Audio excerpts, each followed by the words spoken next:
Welcome to this presentation again. I am the co-founder and lead consultant for the Pacific Forensic Accountants. My name is Walter. I am the presenter. I will be presenting on these slides on this presentation, basically and specifically on the Solomon Island context. Research on pyramid scheme in the Solomon Islands is such like it's non-existent, but from my memory, I could tell when some other pyramid scheme that popped up in the Solomon Islands in the late 1990s.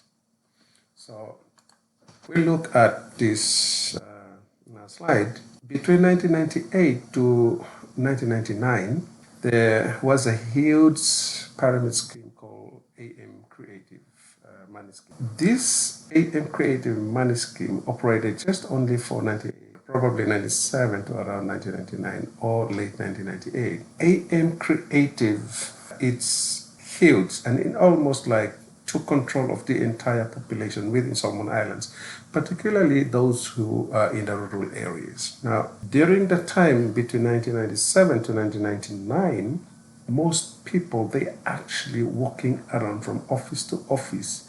They fax, those days, no email and no internet in the Solomons. So people actually move from office to office, they move from family to family, and they also call by phone, they fax, they do everything in order to get to people. They sell through the most trusted person in the family so that the person can sell it to his or her families, and also within the offices they sell it to the respectable managers. Some managers can able to say something good about this pyramid scheme and sell it to employees and so forth, and it's quite huge. Now this year, in this period as well, there are other pyramid schemes that entered from Papua New Guinea, and there are others that carried from Solomon Islands to Papua New Guinea. This was the pyramid scheme, or this was the pyramid scheme that I actually remembered. Some were exported, some are imported, just between the Solomon Islands and the border between Papua New Guinea and Solomon Islands. I've never heard of any pyramid scheme that crossed over to Vanuatu or Fiji, or between Fiji and Vanuatu, Solomon Islands, or vice versa. During this period, there are a lot. In some provincial headquarters, remember Solomon Islands has 9 provinces. Most of these provinces and the dwellers in these provincial headquarters, they were all consumed in this pyramid scheme. So it's not only AM Creative alone, it's also other little ones that are established within the suburbs, within the suburban areas, and within the provincial centers. And not only that, and you have international where, letters have been sent from overseas, and, you pay the TT or you pay the bank draft, put it into a envelope and send it to overseas, and people were walking around with this sort of thing. They try to convince people to involve in this mail payment thing, where you pay and also you recruit others and others will pay, and then you send your payment to these international operators. So it's quite a bit chaotic, I should say. I could tell. I have said it because I have never ever joined it. At that time, I was working for one Korean company, and the Korean managers who worked with me that time, I was a very, very junior accounting officer. One Korean was said to me, during the Korean crisis and Korean War in 1950s, when the war was over, Korea, that's what he said to me, Korea, South Korea particularly, was stricken by poverty. People were stranded, people were looking for any means to survive. And among other things that involved in that particular country, post-war rehabilitation and recovery, also the existence of pyramid scheme. So it's actually out from this experience that he told me that this thing will not last, and you are going to give money and somebody will benefit from it. So he drew me a pyramid scheme type structure. So I complied. But my dad, for example, and other relatives, they were all victims. I have another relative who operated a business then. He put most of the business undertakings and business capitals into this pyramid scheme. And not long after that, the pyramid scheme collapsed. Now, what was the response from this? You're talking about 1,000. I really don't know. As I said, there was no research on this pyramid scheme, but there were a lot. There were a lot. See, 5 local operators operated independently. There were a lot. There were thousands involved. And the economy probably was shaky then. So the government then, in 1999, they responded to this evil pyramid scheme that affected many families and many workers and many businesses. It collapsed businesses. So as a result of that, we amended the Financial Institution Act. So that year, Solomon Islands repealed the 1975 Financial Institution Act. We established the 1998 New Financial Institution Act. Then out of these activities, the legislators thought, oh, we missed one more thing. So they included pyramid scheme. So I've just explained pyramid scheme in other presentations in terms of the academic definition, as well as the laws of other jurisdictions in the Pacific. So this is the Solomon Island context. There we are, we have a new pyramid scheme. I will define that later. However, immediately after, so which 1999, you're talking about just 2003, or 2002, I could remember vividly, I think it's around 2001. Sorry, this year I quoted here is from the research publication, but let me say, just 2 years, 99, 2000, 2001, and 2, around there, Family Charity Trust operated. And when it was operated, I remember in 2002, and I had respectable managers as well as senior officers within the organization I worked for. At that time, it was the Solomon Island College of Higher Education. I worked for that college, Solomon Island College. Now it's the Solomon Island University. Some of the managers then, I listened to them, they talked about the involvement of this pyramid scheme. And as well, it's not about participants. When they start promoting this Family Charity Trust Fund, it is not about the participants as defined as we know from other jurisdictions. They said this Family Charity Trust is an establishment within Solomon Islands that will facilitate the remaining funds from late Princess Diana, for example, and also other $1 million individuals. They really wanted to give away funds to the community, particularly in the third world countries. So the promoters of this Family Charity Trust, they said boxers like Mike Tyson and singers like late Michael Jackson, and they name a lot of celebrities. They said these people are looking for an opportunity to send out their money. And the operators of this Family Charity Fund, they advertised the multi-million-dollar individuals, the likes of late Princess Diana, late Michael Jackson, and at that time, Mike Tyson, and all other celebrities. They said that these people, or these celebrities, they really wanted to send out millions of dollars to the third world countries, and Family Trust is established in the Solomon Islands to facilitate such. And at the time they were advertising these, they were also saying that, the involvement of community leaders, they endorsed pyramid scheme, as well as other leaders of the churches within the community. They also participate. What Anglican and the Roman Catholic always refer to as the Holy Communion. They invited the operators of this Family Charity Trust, where Holy Communion was conducted, to celebrate and to preach this thing. It was disastrous, and it was kind of really convincing. I was listening to it, except one thing. Somewhere around in 2001 or 2, Mike Tyson was about to have a bout. And that bout was, even if he lost or even if he won, that bout is about repaying back his debt.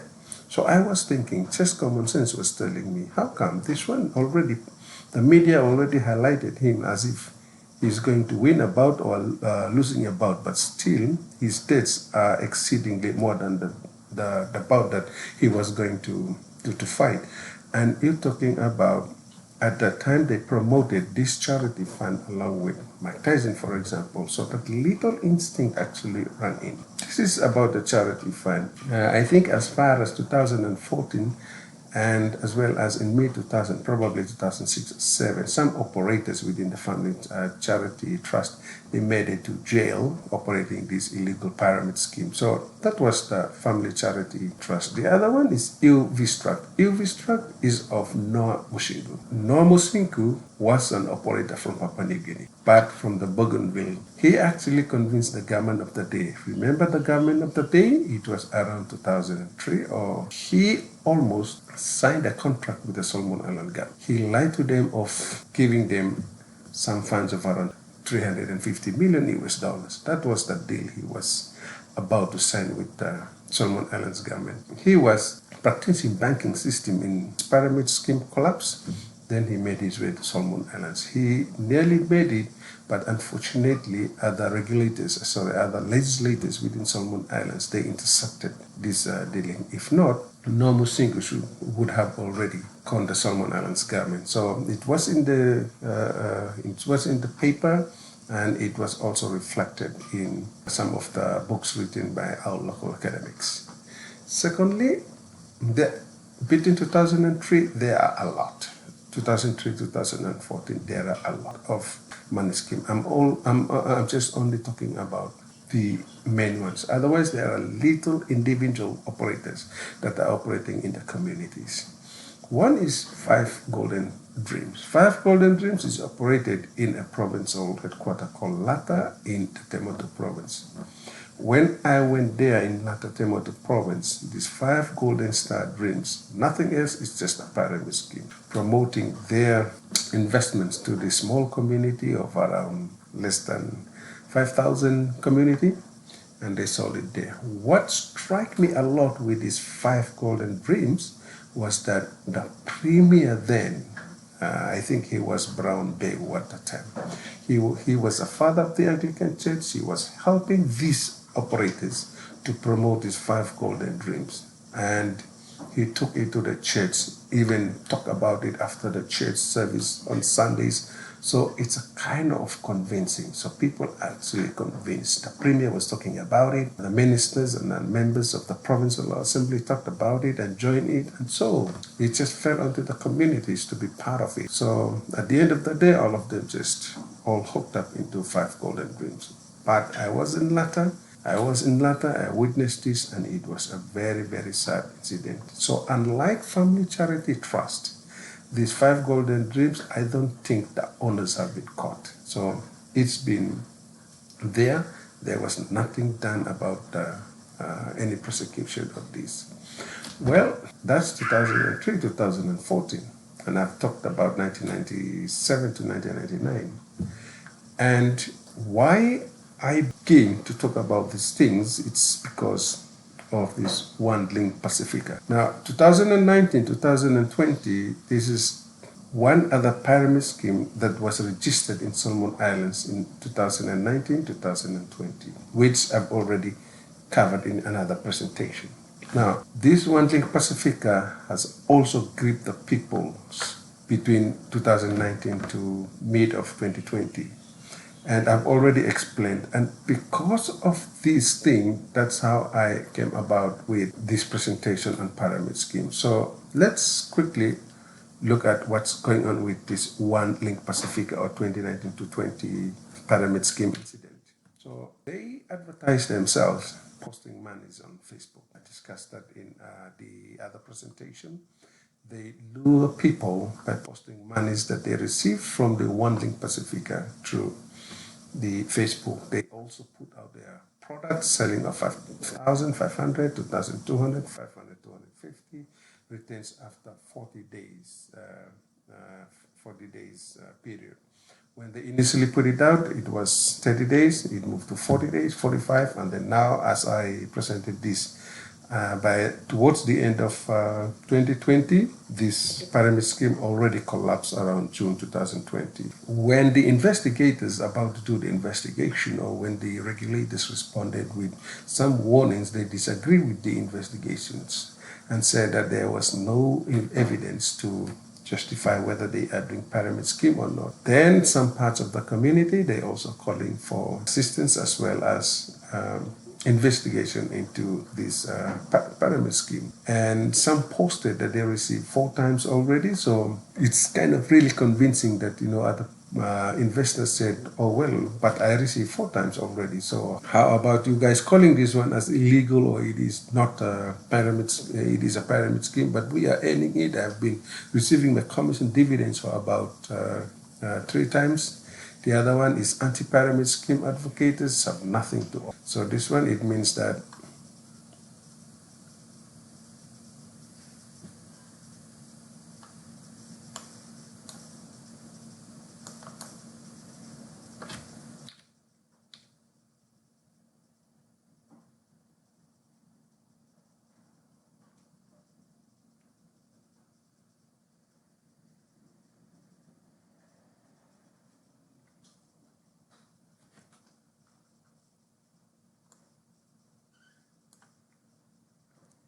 and also during that time, the people who really talked about, anti-pyramid scheme, the advocates of this anti-pyramid scheme, they said, well, they have nothing to offer. They really don't know about investment.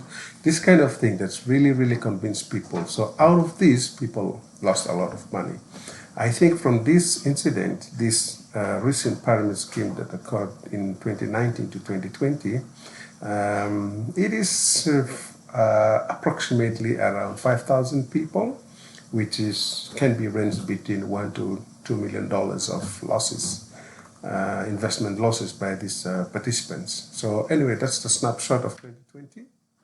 So let's look at the definition of Solomon Islands pyramid scheme. So as I said, in Solomon Islands, when they amended the 1999 Financial Institution Act in Section 2, they said pyramid scheme is a scheme which constitutes primarily an opportunity for participants to sell an investment opportunity to other participants in the scheme, and which is or is likely to be unfair to many of the participants in the scheme, and which is or is likely to be unfair to many of the participants. So to look at it from the perspective of pyramid scheme, first it has to be constitute an opportunity.